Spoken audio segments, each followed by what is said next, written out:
Your phone rings. Caller ID shows your bank, maybe even the exact number you recognize. So it has to be your bank, right? Wrong. A scammer may be on the other end. Caller ID information can be spoofed, meaning the name or number displayed on your phone is not reliable proof of who is actually calling, and it gets more convincing. The caller may know your name, they may know where you bank, they may even ask you about a transaction you don't recognize. But there's one move you can make that takes control of the entire situation. It takes it away from the scammer. I'll show you exactly what that is a little bit later. My name is Marvin Sykes. I spent 25 years in law enforcement, including 19 years working as a narcotics detective. And in my narcotics investigation, it taught me some important things. Never let someone's appearance of authority replace verification. And that's exactly what we're going to do with this call. Your caller ID is not identification. It's not identification. Here's the first thing I want you to remember. Caller ID identifies what appears on your screen. It does not prove who is on the other end. Scammers can manipulate caller ID information so that a trusted company, government agency, or other familiar numbers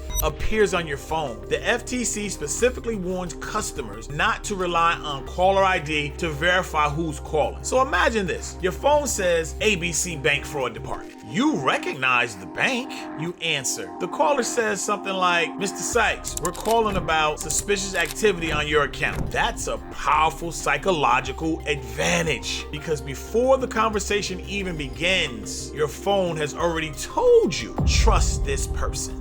Don't trust them. A familiar caller ID should never replace independent verification. The scam may sound professional, but here's what makes this especially dangerous. The person calling you may not sound like a scammer at all. They may sound calm, professional, helpful. They might say, I'm calling from the fraud department. We blocked a suspicious purchase. We need to secure your account. That sounds reasonable. And scammers may use social engineering techniques through calls, texts, emails, fraudulent websites to obtain access to financial accounts. The FBI has specifically warned about criminals impersonating financial institution employees. The mistake is thinking he sounds professional, so he must be legit. Professional language is not verification. Knowing your name is not verification. Knowing your bank is not verification. Caller ID is not verification. Don't fall for it. Now, real bank or scam? I'm asking you, what do you think about this? Let me give you a quick test. Your phone rings, caller ID shows your bank. The caller says, sir, someone just attempted a $1,900 purchase on your account. And you, of course, would say, no, that wasn't me. And then he responds with, don't worry, I can stop it.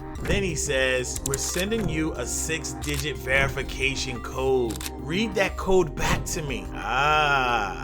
Real bank or scam? What is it? At that point, stop the conversation. The FBI advises consumers to be suspicious of unknown banking employees who call, not to trust caller ID, and notes that companies generally do not contact customers to ask for usernames, passwords, or one-time passcodes. The verification code trap. You gotta beware of this, guys. Pay attention on this, okay? Your verification code is 482921. Here's where the scam gets dangerous. That code may actually be protecting your account. The scammer may be trying to access the account from somewhere else, and the security system sends you the code to protect you. So what does the scammer need? What does he need? He needs you. They need you to give them the missing piece. They say something like, I just sent you a security code. Read the number back to me so I can verify your identity. Do not give any unexpected caller your one-time security code, my friend. The FBI specifically warns that impersonators may seek passwords or one-time passcodes as part of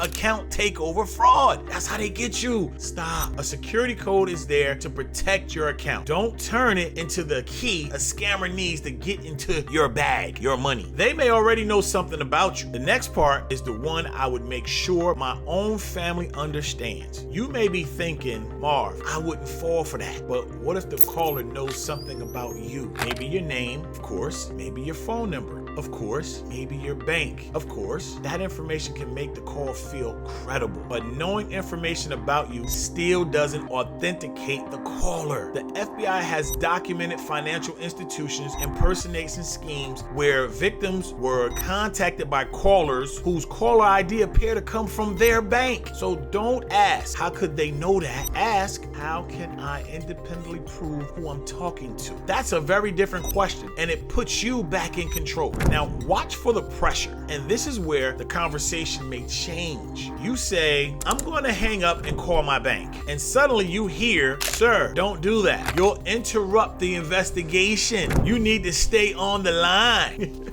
They trying to keep you there. Your account could be compromised. Yeah, they're trying to compromise it. I'm trying to protect you. No, they're not. That's when my investigator instincts start flashing. Why does someone who claims to protect you not want you verifying who they are? The FTC recommends contacting an organization using contact information you look up yourself and known to be genuine when you're unsure whether an unexpected contact is legitimate. A legitimate situation can be independently verified. You can figure that out real quick. Don't make this mistake when you call back. But even if you've recognized everything I've shown you, there's one mistake I don't want you making next. You hang up, good. Then you call the telephone number the person on the phone just gave you so you can verify them. No, you haven't independently verified anything. You're using information supplied by the person you're trying to verify. Scammer! Instead, use a source you already trust. All right. Now, for example, the number printed on the back of your bank card, that number's trusted. The telephone number on an official statement, your bank statement, or contact the bank through the bank's official app or go to their website. The CFPB likewise recommends contacting your financial institution using customer service information obtained from a different source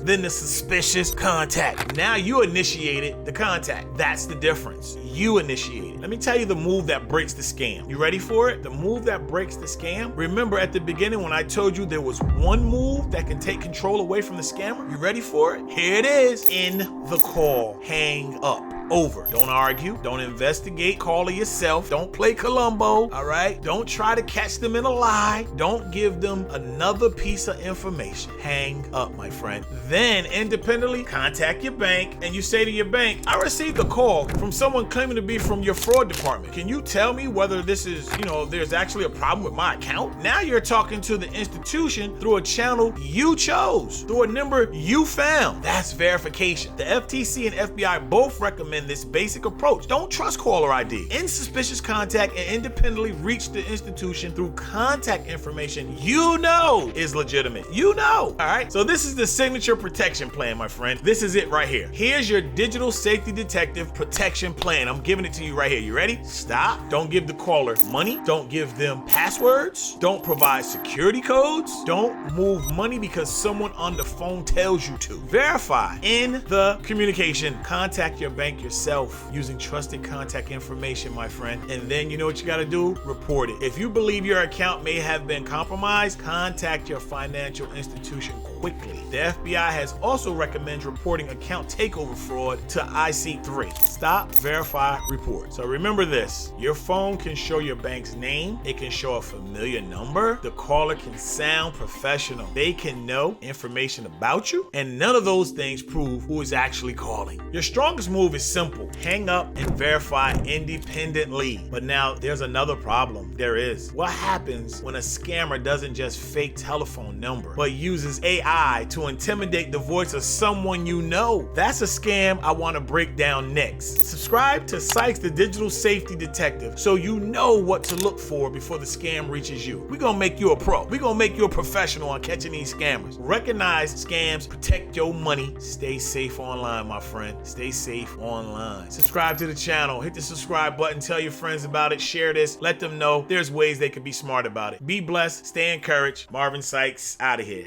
Catch you on the next vid.